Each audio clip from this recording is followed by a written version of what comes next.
The world has just witnessed a moment so explosive that it sent shockwaves across both sides of the Atlantic. At Windsor Castle, under the eyes of the world, Donald Trump and King Charles delivered a speech no one expected, one that directly called out Keir Starmer and shook the fragile state of British politics. What was meant to be a ceremonial state visit turned into a political thunderstorm, exposing cracks within the United Kingdom, and sending a clear message of unity between America and the British monarchy against Starmer's agenda. This wasn't just diplomacy, it was history being rewritten in real time. The grandeur of Windsor Castle has seen centuries of history, from royal weddings to wartime councils, but never before had it been the stage for such a seismic political message. Donald Trump, standing side by side with King Charles, turned a formal toast into a declaration that reverberated far beyond the banquet hall. With chandeliers glittering above and the walls echoing with centuries of power, Trump wasted no time reminding the world of the special relationship between the United States and the United Kingdom. Welcome back to Britain Times. Don't forget to like this video and subscribe with the bell on. Now let's continue with the latest UK news coming up next. Yet this time, that relationship was framed not simply as a friendship, but as a warning, a direct rebuke to Starmer's leadership and the direction in which he is trying to drag Britain. King Charles, known for his carefully measured words, surprised even the closest royal observers with the firmness of his tone. Speaking of independence, freedom, and shared destiny, he painted a picture of two nations united not just by history, but by a common struggle against weak leadership that endangers their future. It was a speech that seemed to cross the line between ceremonial diplomacy and outright political intervention. And yet, it was delivered with such conviction that even the most sceptical figures in the room paused in disbelief. Those in attendance could feel the tension, knowing that every sentence was being carried live across the world, and that Starmer himself would hear the sting of these words before the applause had even died down.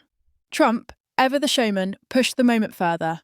He reminded the audience that while Britain and America had once stood shoulder to shoulder in defeating tyranny, today the threat came from within. Weak leaders who bow to Brussels, who compromise sovereignty, and who fail to defend the will of their people. He did not mention Starmer by name at first, but his words cut straight into Labour's fragile position.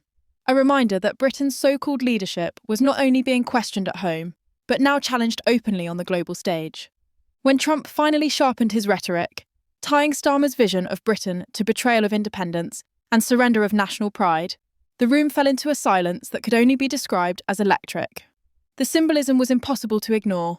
Here was the American president, welcomed by the British monarchy, using his platform inside Windsor Castle to launch an indirect attack on the sitting Prime Minister of the United Kingdom. For Starmer, this was humiliation of the highest order. For the British people, it was confirmation that the cracks in their government were no longer a domestic issue, but a matter of international concern.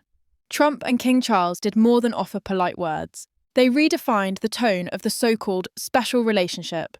This was no longer about trade deals, cultural exchange, or historical ties. This was about leadership, strength, and the future of the Western world. The audience inside Windsor Castle, filled with dignitaries, officials, and invited guests, understood the weight of the moment. Each sentence carried a double meaning, balancing diplomacy with defiance, heritage with warning. The King's carefully woven references to independence and liberty were more than ceremonial pleasantries. They were a signal to the British people that he too saw the dangers of weak governance. For many, it was shocking to see a monarch step so close to the line of politics. But for others, it was a sign of the desperation Britain now faces under Starmer's leadership. When Trump raised his glass in a final toast to freedom, sovereignty, and the unbreakable bond between America and Britain, it was not just a gesture of friendship. It was a direct message aimed squarely at Starmer's government. And so, as the cameras flashed and the world's press rushed to broadcast every word, one truth became undeniable. This is the official channel of Britain Times. We only share authentic and verified UK news. We do not upload fake news or misinformation. Thank you for trusting Britain Times. Like, subscribe, and turn on the bell for daily updates. Stay connected for reliable UK news and updates.